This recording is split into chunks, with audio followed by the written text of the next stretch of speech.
nations engage in trinket diplomacy, bowing down to the highest bidder, or opening up to the one who has the biggest trinket, I am a bit afraid.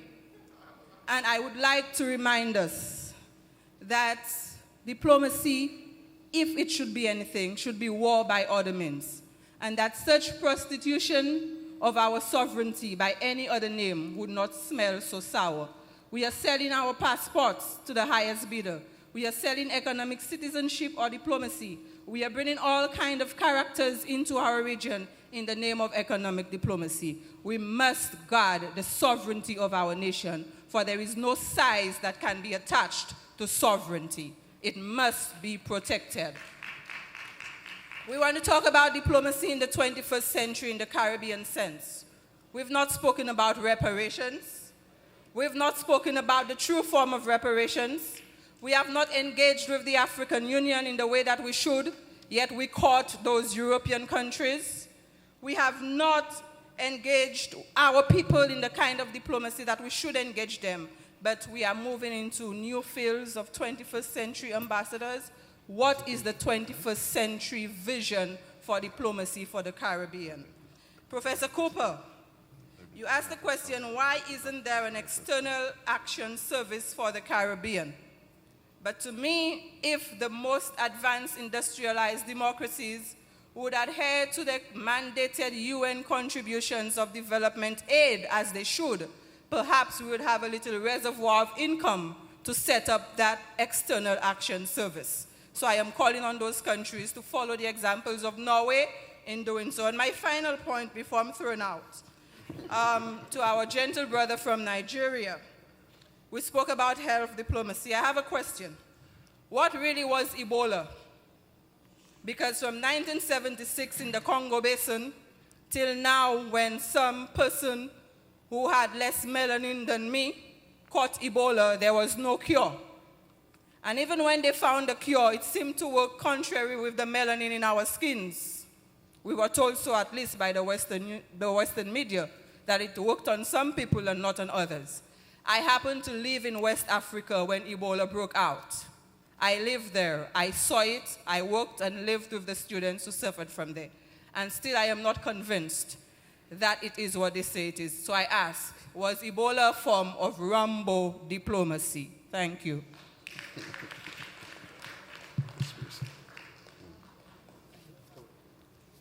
Good evening to the panel, and good afternoon, ladies and gentlemen. For those of you all who weren't there on the first day, my name is Earl Hernandez. I'm a disaster manager. So I deal with chaos. I don't deal with all the nice things I've heard here for the last 3 days. I deal with debt. I deal with degradation to the environment. I deal with destruction to property. And I said on the first day when we were at UE that if there's a forum on the future of the Caribbean, there must be a panel that talks about emergency management and disaster management in the Caribbean. And I'm so happy this evening that I stayed the course and heard my sister Camille talk about science and technology and space innovation. And let me quote from Star Trek: to boldly go where no man has gone before, or no woman has gone before.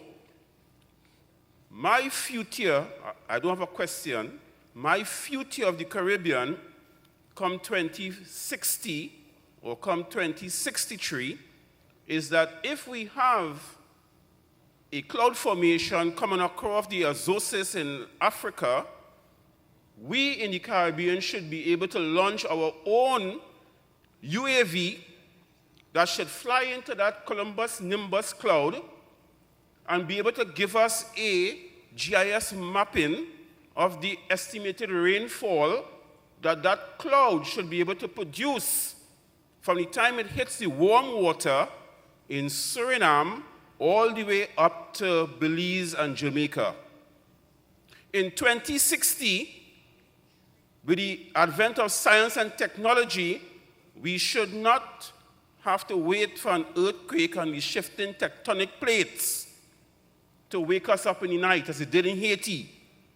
We should be able to use thermal imaging to understand the geospatial heat and water content of this earth and be able to predict earthquakes before they happen. Thank you, sir, because you are just basically reinforcing everything that the sister Alain has. In fact, I'm saying that from what you were saying, your contribution is in support of what her presentation was.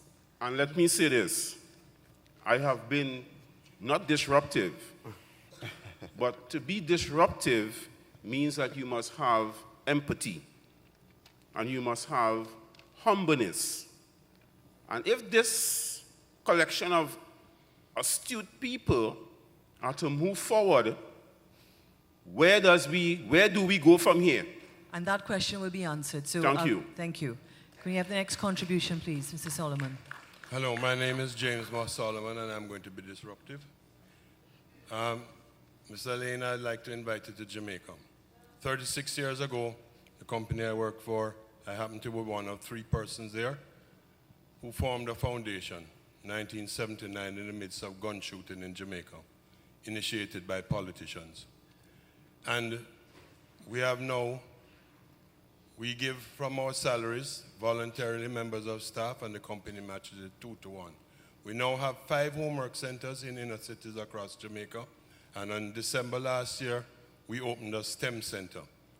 We opened a STEM center, and it has in 25 computers for the science students, a wet lab for biology, physics, and chemistry, traditional labs, and it has a robotics center, and it also has a 3D printer. And we did not ask the government for any money. So what I'm saying is there's been a lot of talk today and over the last 2 days about corruption and that. What we're going to do is that we are making this available for study, and we're inviting good thinking politicians who are above corruption to join our bandwagon. And the next time President Obama is around, we don't want him to come to Jamaica just to say, Wagwan Jamaica. We in Jamaica are going to say, Wagwan space. Do you want me to pause for any cause for any of your discussants? Is there anything pressing that somebody would want to address before we take a couple more? Go ahead. Yeah, 2 replies to the first very passionate question. And I think we have to go beyond sovereignty. I mean, do you want Italy to be sovereign in the Mediterranean? I don't think so. I think you need external action in a cooperative way, and you need an enlightened sovereignty. And I think that's the only way we'll have both an instrumental and a relatively fair global society. The second question on diplomatic prostitution. I think this is a serious question, but if it relates very much to the discussion 2 days ago on the offshore. If you cut out legitimate operations in terms of financial offshore centers, internet gambling, that are able to be regulated, monitored, you are going to open yourself up to the murky side of the offshore, selling citizenship. So once more, I think we have to target some of the hypocrisy of other countries, not just the ills of the responses of the countries in the region. We take this, go ahead, please. Okay, hi everyone. One of the things that I wanted to raise was the whole issue of, in terms of diplomacy, how we go about things. Number one, when sometimes people have an idea, or whether it's a government idea, civil society idea, sometimes it seems like there's a competition for whose idea is supposed to raise forward. And I think when we're going forward as a region, I think we need to see, okay, if this sector has something that is worthwhile, we should look at it as we need to support this idea, not for government or for civil society to take claim of an idea, but as a region and going forward. And one of the things I think we need support for to go forward is patent. That's one of the things that we didn't raise or put too much emphasis on. We know Latin America has gone far, I mean, even with potatoes and doing the patent. We need to look at products coming out from the Caribbean and patent and look at what is our identity, what do we see ourselves as. Burton? Hello. Yeah, I mean, we're discussing diplomacy and the new Caribbean, the future of the Caribbean, but we had a presentation earlier on a vision of the new Caribbean surrounding Alba and Petrocaribe, and unfortunately there was no discussion of it. Hugo Chavez had and has a vision of the hemisphere, of our America. How many CARICOM citizens know the phrase, our America? And we had no discussion of it.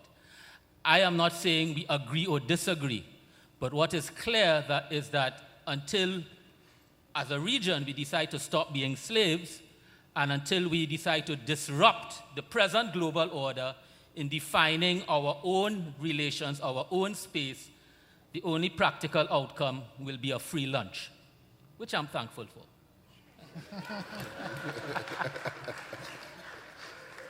Go ahead, please. Good evening, colleagues. My name is Serena Harris, and I'm a policy analyst and strategist. Please excuse my throat.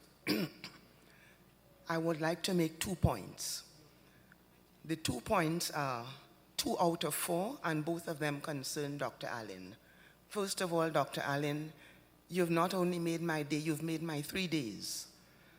The first point has to do with space exploration. And the question is very specific because I've been wondering whether at the end of 3 days we would have still left here without specific ideas in resolving the issues we have surrounding data collection. When I saw the slides that you presented, and I saw the global positioning and the various maps for weather and so, it occurred to me that the concept, it's a universal concept by Robert Steele known as open source intelligence architecture, which is highly controversial. In fact, it's so controversial that it was rejected by his government and even the Vatican. But for our part of the world, where there's virtually nothing to work with, is it possible, ma'am, that that concept could somehow be converged with that mapping so that we would have more of an egalitarian or populist approach to the data gathering rather than the present or the current hierarchical structure where information is an exclusive commodity? The second question essentially has to do with inner space, and I wanted to elicit your views on CERN. And the third has to do with patenting, because the other domain that I didn't mention has to do with the Arctic Alliance, in respect of which there are patents being collected now of various fruit, unknown to many governments, which are being retained, and where we in the Caribbean come in is that it's likely we could get up in 2050 and the mango tree and the breadfruit tree at the back of our houses is no longer legal for us to plant. I know this sounds kind of way off, but it's very pertinent to the discussion. Thank you. Again, I'm just going to throw my shoulder this way because I know that the last 2 contributions have touched on IPR regimes and those kinds of things, which are broader and involved in trade and all of those kinds of things, and a lot of work in the region. So